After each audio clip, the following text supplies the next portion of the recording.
నమస్కారం. ఈరోజు మనం ఒక భలే మంచి కథ విందాం. ముగ్గురు స్నేహితుల కథ. అవును, వాళ్ళ పేర్లు రాజు, ప్రియా, ఇంకా చింటూ. చాలా మంచి స్నేహితులు. ఒకరోజు సాయంత్రం ముగ్గురు హాయిగా వాళ్ళ ఇంటి పెరట్లో ఆడుకుంటున్నారు. సరదాగా. అప్పుడే రాజు కాలికి ఏదో పాట కాగితం లాంటిది తగిలింది. ఏంటబ్బా ఇది అని తీసి చూస్తే అదొక నిధిపటం. పాతది, కొంచెం చిరిగిపోయింది. ఊహించండి, వాళ్ళకి ఎంత ఆశ్చర్యంగా ఇంకా ఉత్సాహంగా అనిపించుంటుందో. వెంటనే ఆ పటంలో ఉన్న దారిని చూసుకుంటూ బయలుదేరారు. ఒక చిన్న సాహసమనమాట. అలా నడుస్తూ నడుస్తూ వాళ్ళొక పాత తోటలోకి వెళ్లారు. చాలా పాతది, ఎవ్వరూ పట్టించుకోనట్టుంది. ఆ తోట మధ్యలో వాళ్లకు కనిపించాయి 3 చెక్క పెట్టెలు. అచ్చం ఒకేలా ఉన్నాయి. వాళ్ళకి డౌటొచ్చింది, ఇందులో నిధి ఉందేమో అని. దగ్గరికి వెళ్లారు. వెళ్ళి చూస్తే ప్రతి పెట్టెపైన ఏదో రాసున్న ఒక బోర్డు కనిపించింది. అవును, మొదలి పెట్టె మీద ఏముందంటే, నిధి ఈ పెట్టెలో ఉంది అని. ఓ, మరి రెండో పెట్టె మీద విషయం రాశారు. అదేంటంటే, ఏంటది?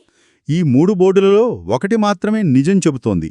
ఓరి నాయనో, అంటే రెండేమో అబద్ధాలు చెప్తున్నాయి, ఒక్కటి మాత్రమే నిజం అన్నమాట. అంతే. పాపం చింటూకి ఏం అర్థం కాలేదు.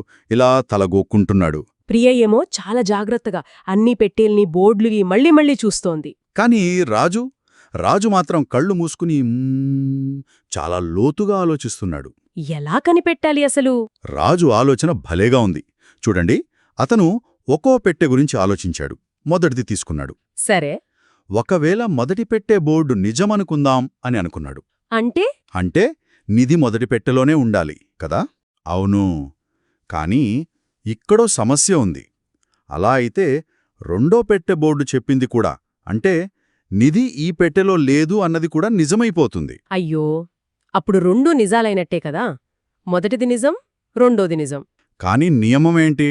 ఒక్కటే నిజం ఉండాలి. అంటే దీని అర్థం మొదటి పెట్టె బోర్డు చెప్పింది అబద్ధం, నిజం కాదు. కరెక్ట్. సరే, మొదటిది అబద్ధమని తేలిపోయింది. ఇప్పుడు రెండో పెట్టెకొద్దాం. ఓకే, రెండో పెట్టె బోర్డు నిజమైతే అంటే నిధి ఈ పెట్టెలో లేదు.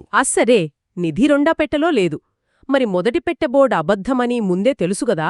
అవును. అంటే మొదటి పెట్టెలో కూడా లేదు. మరి రెండో దాంట్లో లేదు, మొదటి దాంట్లో లేదు. ఇంకెక్కడుండాలి నిధి? తప్పకుండా మూడో పెట్టెలో ఉండాలి. అనుకున్నాం. కాని ఇక్కడ కూడా ఒక చిన్న చిక్కుంది. ఏంటది? నిధి మూడో పెట్టెలో ఉందనుకుంటే మూడో పెట్టె బోర్డు చెప్పిందేంటి? నిధి మొదటి పెట్టెలో లేదు అని. అది కూడా నిజమవుతుంది కదా? ఎందుకంటే నిధి మూడో పెట్టెలో ఉంది కాబట్టి మొదటి దాంట్లో లేదు. అరేరే, అంటే ఇప్పుడు రెండో బోర్డు నిజం, మూడో బోర్డు కూడా నిజం, మళ్ళీ 2 నిజాలు. సరిగ్గా. నియమం ప్రకారం అది కుదరదు. అంటే రెండో పెట్టె బోర్డు కూడా అబద్ధమే చెబుతోంది. భలే, మొదటిది అబద్ధం, రెండోది అబద్ధం, ఇంక మిగిలిందొక్కటే మూడో పెట్టె బోర్డు. అదే నిజమై ఉండాలి. అవును, రాజు అదే అనుకున్నాడు. సరే, మూడో పెట్టె బోర్డు నిజమైతే అని. ఆ బోర్డు ఏం చెబుతోంది? నిధి మొదటి పెట్టెలో లేదు అని. ఇది నిజం. ఓకే, ఇది నిజమైతే మొదటి పెట్టె బోర్డు నిధి ఈ పెట్టెలో ఉంది అబద్ధమవ్వాలి. అవును, అబద్ధమే కదా, ఎందుకంటే నిధి మొదటి పెట్టెలో లేదు. ఇది సరిపోయింది. ఇప్పటివరకు కరెక్ట్గా ఉంది. మరి రెండో పెట్టె బోర్డు సంగతేంటి? అది కూడా అబద్ధమవ్వాలి కదా, ఎందుకంటే మూడోది మాత్రమే నిజం. రెండో బోర్డు ఏం చెప్పింది? నిధి ఈ పెట్టెలో లేదు అనే. అది అబద్ధమవ్వాలి. నిధి ఈ పెట్టెలో లేదు అనేది అబద్ధమైతే దాని అర్థమేంటి ఆలోచించండి. అంటే నిధి రెండో పెట్టెలోనే ఉంది. సరిగ్గా చెప్పావు. భలే కనిపెట్టాడు రాజు. చూసేరా, ఇప్పుడు అన్నీ సరిపోయాయి. ఎలా? మూడో బోర్డు నిజం, నిధి మొదటి పెట్టెలో లేదు, ఇది నిజం. మొదటి బోర్డు అబద్ధం, నిధి ఈ పెట్టెలో ఉంది, ఇది అబద్ధం. రెండో బోర్డు కూడా అబద్ధం, నిధి ఈ పెట్టెలో లేదు, ఇది అబద్ధం. కాబట్టి నిధి రెండో పెట్టెలోనే ఉంది. వావ్, సరిగ్గా ఒకే ఒక నిజం నియమం ప్రకారం ఉంది. అంతే. రాజుకు సమాధానం దొరికేసింది. ఇక ఆలస్యం చేయలేదు. పరిగెత్తుకుంటూ వెళ్ళి ఎంతో నమ్మకంతో ఠకామని రెండో పెట్టెను తెరిచాడు. లోపలేముందో తెలుసా?